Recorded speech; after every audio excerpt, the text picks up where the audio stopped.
नमस्कार दोस्तों, मैं नितेश आप सभी का स्वागत करता हूं हमारे YouTube चैनल इजी इन्वेस्टिंग में, जहां पे हम स्टॉक मार्केट से रिलेटेड रेगुलर अपडेट्स एवं एजुकेशनल वीडियोस लाते रहते हैं।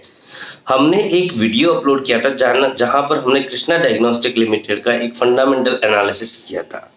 हमारे किसी व्यूअर ने वहां पर एक कमेंट किया है जहां पर उनका ये पूछना है कि कंपनी के इस क्वार्टर के यानी कि Q1 FY23 के रिजल्ट्स अच्छे नहीं आए और जिसकी वजह से लगातार शेयर प्राइस में भी गिरावट देखने को मिल रही है। तो ऐसे में हमें क्या करना चाहिए? क्या हमें लॉस बुक कर लेना चाहिए या हमें कंपनी के साथ बने रहना चाहिए? तो इसी के बारे में हम डिस्कस करने की कोशिश करेंगे। वैसे मैं कोई सेबी एडवाइज़र नहीं हूँ, सेबी रजिस्टर्ड एडवाइज़र नहीं हूँ, तो मैं ये आपको ये राय तो नहीं दे सकता कि क्या आपको शेयर में बना रहना चाहिए या फिर शेयर को बेच देना चाहिए।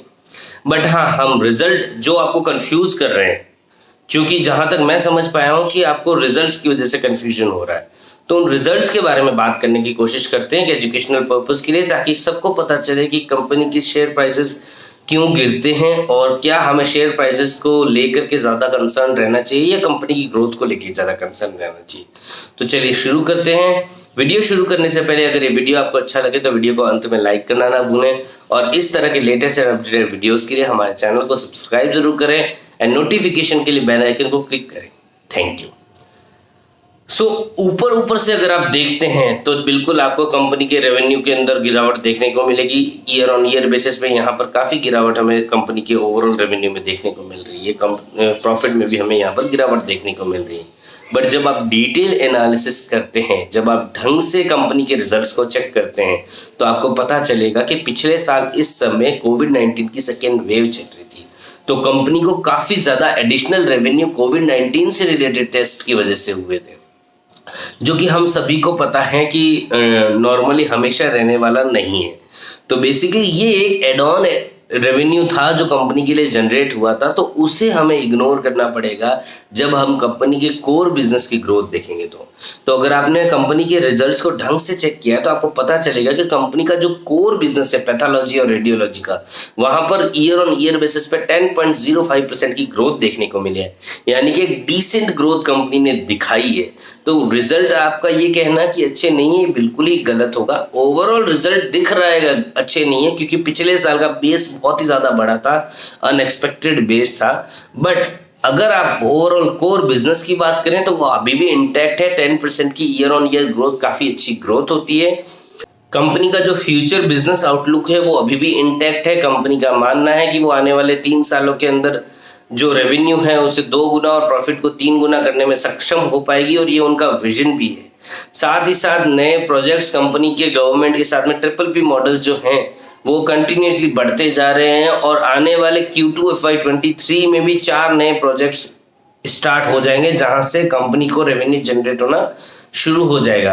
तो इस तरीके से जो फ्यूचर आउटलुक है कंपनी का वो काफी अच्छा है। सबसे बड़ी बात है कि ये कॉन्ट्रैक्ट जो होते हैं 10 साल 15 साल की मियाद के होते हैं, तो एक अच्छा रेवेन्यू जनरेशन का जो फ्यूचर ग्रोथ है, फ्यूचर आउटलुक है, वो इस कंपनी के साथ हमें देखने को मिलता है, और एक सस्टेनेबिलिटी हमें कंपनी में देखने को मिलती है। तो ओवरऑल मुझे यहाँ पर कंपनी को लेकर के कोई भी बुराई इस समय, इस रिजल्ट को लेके बेसिकली कोई भी बुराई नहीं दिख रही है। ये रिजल्ट मेरे नजरिए से तो काफी अच्छे रिजल्ट हैं। बस ये होता है कि एक एज अ रिटेल इन्वेस्टर कई बार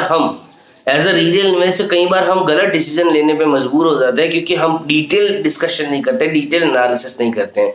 तो उसी वजह से कई बार क्या होता है कि गलत इन्वेस्टमेंट का डिसीजन ले लेते हैं, एक अच्छा शेयर हम बेच देते हैं, जिसकी वजह से उसके अंदर गिरावट आ जाती है। अब जैसा एज अ व्यूअर आपके मन में आया है, ये मैं जिन व्यूअर ने ये क्वेश्चन पूछा है मैं उनके लिए बोल रहा हूँ। जैसे आपके दिमाग में ये बात आई कि क्या हमें उसे बेच देना चाहिए क्योंकि शेयर कंपनी का रिजल्ट अच्छा नहीं है, राइट? तो ऐसा कई लोगों के मन में आता है, कई लोगों के दिमाग में ये बात आती है, और उसी वजह से क्या होता है कि डिटेल एनालिसिस किए बिना ही कंपनी के शेयर्स को वो बेच देते हैं, और शॉर्ट टर्म में यहाँ पर हमें शेयर प्राइस में गिरावट देखने को मिलती है।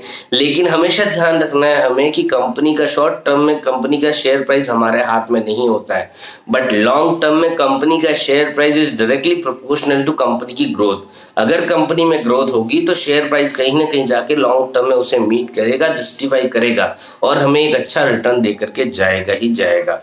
हमें बस कंपनी के बिजनेस आउटलुक पे भरोसा होना चाहिए, बिजनेस स्टैंडर्ड पे भरोसा होना चाहिए, और कंपनी की ग्रोथ किस तरीके से हो रही है, उसे कोर बिजनेस में ग्रोथ किस तरीके से हो रही है, इसे कंटिन्यूअसली ट्रैक करता रहना चाहिए।